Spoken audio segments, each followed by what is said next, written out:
हैं ये लोग। मैं आपसे ये निवेदन करना चाहता हूँ, जो राम जन्मभूमि तीर्थ क्षेत्र ट्रस्ट और उसमें जो बहुमूल्य भेंटों, नगद दान, जमीन खरीद और प्रबंधन को लेकर गंभीर आरोप सामने आए हैं। इस ट्रस्ट का गठन केंद्र सरकार ने किया है। प्रधानमंत्री ने खुद संसद में ट्रस्ट के गठबंधन की घोषणा की, लेकर प्राण प्रतिष्ठा तक हर महत्वपूर्ण अवसर पर प्रधानमंत्री की इस प्रक्रिया का इन्होंने शुरुआत से लेकर आखिर तक सिर्फ राम मंदिर का विरोध किया है। अब में से किसी ने चंदा दिया हो तो रसीद लेकर आ जाए भाई, यहाँ पे बीच में आप लोगों में से किसी ने कोई चंदा दिया हो तो रसीद लेकर आ जाओ भाई यहाँ। भगवान राम के आशीर्वाद के दम पर लोकसभा चुनाव में समाजवादी पार्टी ने अयोध्या की सीट जीत ली। अब भगवान राम ने ऐसा माहौल बना दिया, दिल्ली से लेकर लखनऊ तक बीजेपी को जवाब नहीं सूझ रहा है। आखिर बचे तो कैसे बचे? जो हाल दिल्ली में सपा कांग्रेस ने किया, उससे भी बुरा हाल दोस्तों यूपी में बीजेपी के साथ हो रहा है। लोकसभा राज्यसभा के अंदर बीजेपी एक सवाल पर बौखला जाती है, इसके सांसद बौखला जाते हैं, इनके मंत्री बौखला जाते हैं।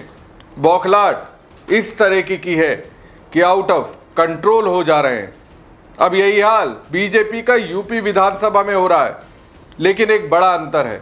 जिस स्टैंड को लेने में लोकसभा स्पीकर ओम बिरला को शर्म आती रही, वही स्टैंड विधानसभा स्पीकर सतीश महाना ले रहे हैं।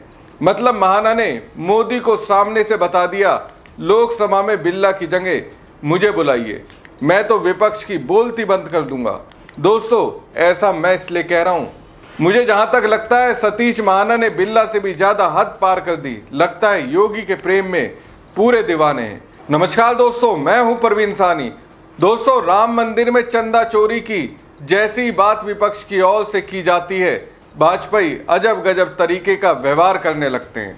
दोस्तों, सतीश महाना ने क्या कहा उसे मैं सुनाऊंगा, लेकिन उससे पहले संसदीय कार्य मंत्री किरण रिजिजू राम मंदिर में चंदा चोरी पर जवाब देते हुए वक्त कैसे खिसिया गए, जरा उसे सुनिए। कांग्रेस पार्टी और ये समाजवादी हमेशा भगवान राम को गाली देते रहते हैं ये लोग, और ये लोग राम मंदिर का विरोध करते रहते थे और दुनिया को बताते हैं कि राम कंपनी है, भगवान राम को ये मानते नहीं है।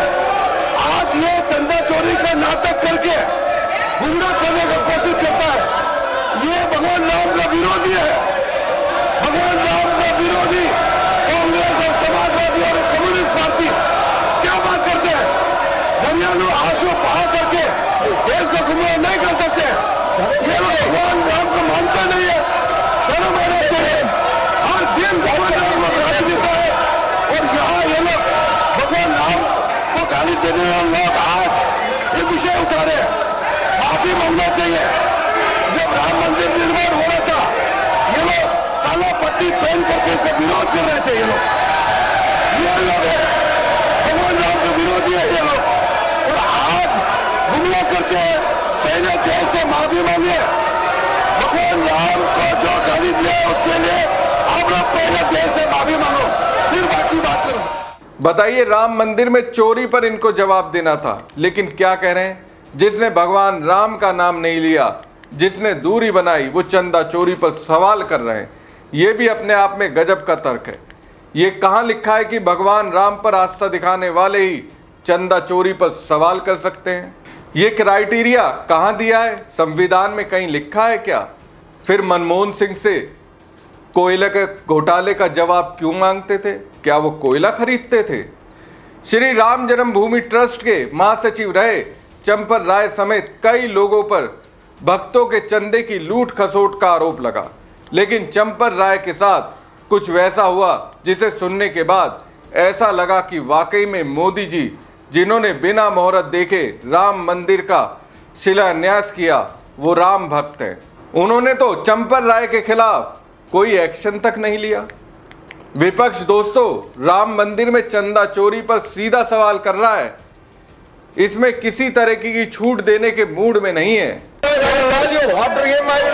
मैं आपसे ये निवेदन करना चाहता हूँ कि जो राम जन्मभूमि तीर्थ क्षेत्र ट्रस्ट और उसमें जो बहुमूल्य भेंटों, नगद दान, जमीन खरीद और प्रबंधन को लेकर गंभीर आरोप सामने आए हैं।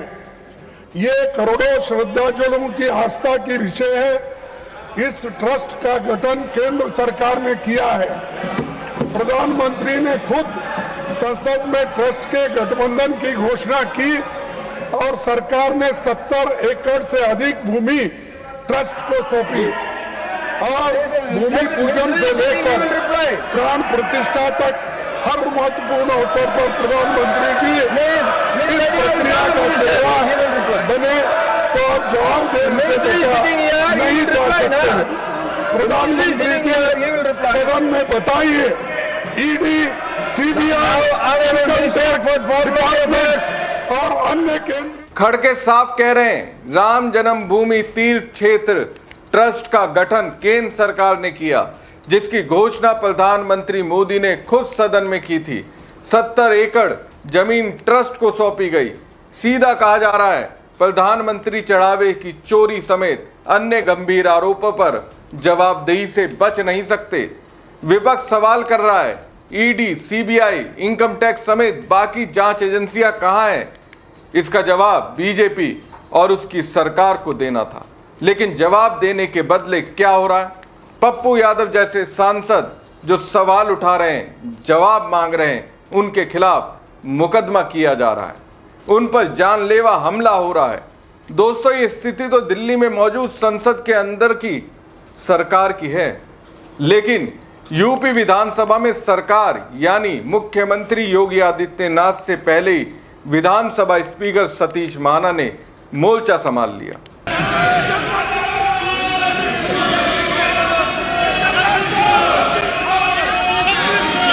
मेरा निवेदन सुन लीजिए। देखिए कितना मुझे अच्छा लग रहा है, मुझे कितना संतोष हो रहा है। शुहैब अंसारी साहब राम मंदिर की बात कर रहे हैं। अच्छा लग रहा है कि उमर अली भाई भी राम मंदिर की बात कर रहे हैं। मुझे और अच्छा लग रहा है कि शाहिद मंजूर साहब भी राम मंदिर की बात कर रहे हैं। इन्होंने शुरुआत से लेकर आखिर तक सिर्फ राम मंदिर का विरोध किया है। अब में से किसी ने चंदा दिया हो तो रसीद लेकर आ जाए भाई यहाँ पे बीच में। आप लोगों में से किसी ने कोई चंदा दिया हो तो रसीद लेकर आ जाओ भाई, यहाँ जरा देखे तो सही आपका कौन सा पैसा चोरी हुआ है। जरा रसीद लेकर आ जाओ, जितने खड़े हो यहाँ पे कोई एक आध आदमी रसीद लेकर आ जाए।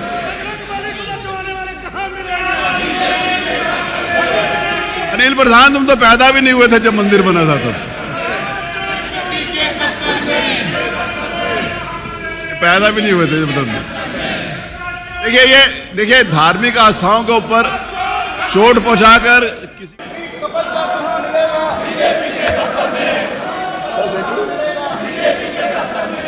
वो मैं बताता हूं कहां मिलेगा, मैं बताता हूं कहां मिलेगा, मैं बता रहा हूं कहां मिलेगा। जिस समय छद्मवेश को निकाल दिया जाएगा तो उसके नीचे कौन आया था पूरे देश ने देखा। वो वहां मिला, वो देश की पार्लियामेंट के बाद वहां मिला।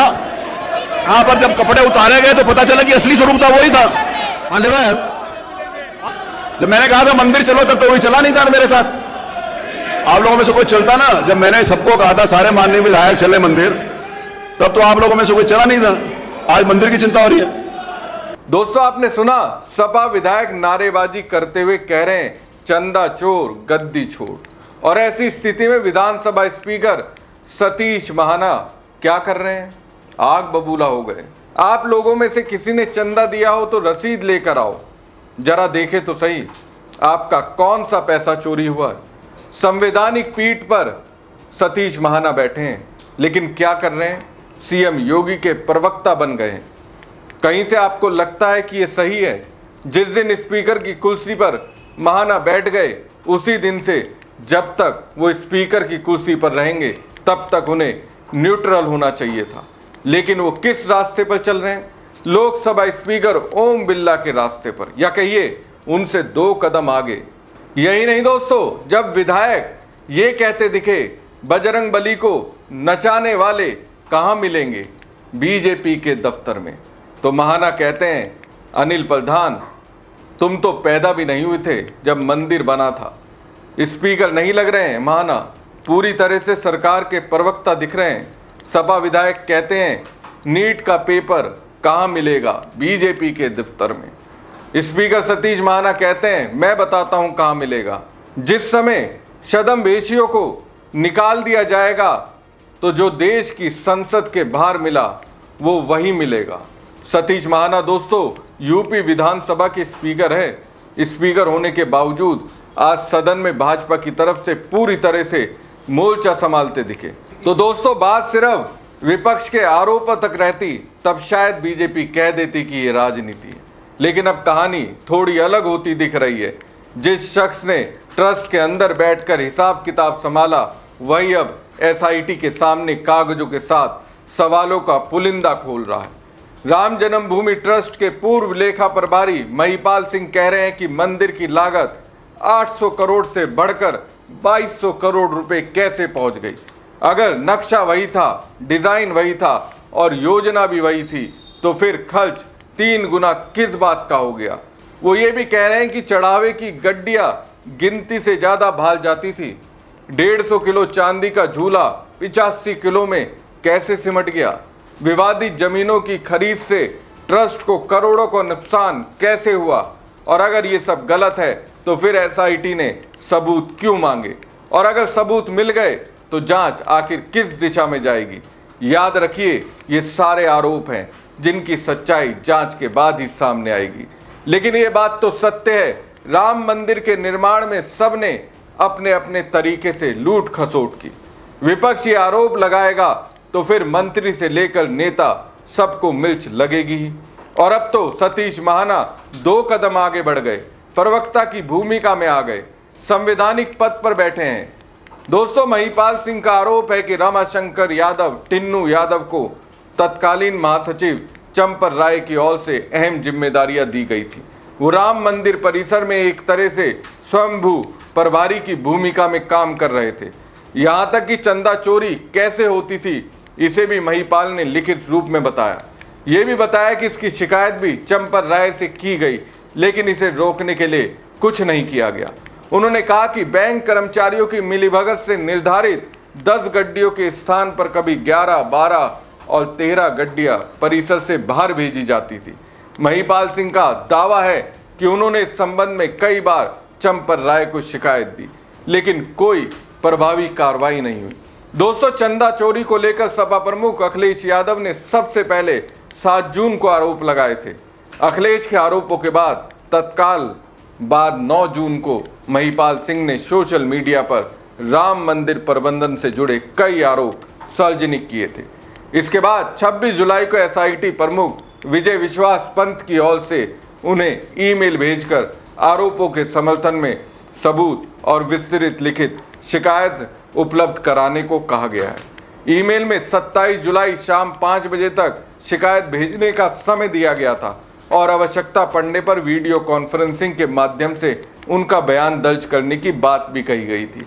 बहरहाल दोस्तों सच्चाई आपके सामने है और संवैधानिक पीठ पर बैठे लोग कैसे बीजेपी के अधीन हो चुके हैं वो भी आपके सामने है। आप इस विषय में क्या सोचते हैं कमेंट कर जरूर बताएं। साथ ही पेज को लाइक और खबर को ज्यादा से ज्यादा शेयर कीजिएगा। धन्यवाद। मैं आपसे ये निवेदन करना चाहता हूँ जो राम जन्मभूमि तीर्थ क्षेत्र ट्रस्ट और उसमें जो बहुमूल्य भेंटों, नगद दान, जमीन खरीद और प्रबंधन को लेकर गंभीर आरोप सामने आए हैं। इस ट्रस्ट का गठन केंद्र सरकार ने किया है। प्रधानमंत्री ने खुद संसद में ट्रस्ट के गठबंधन की घोषणा की।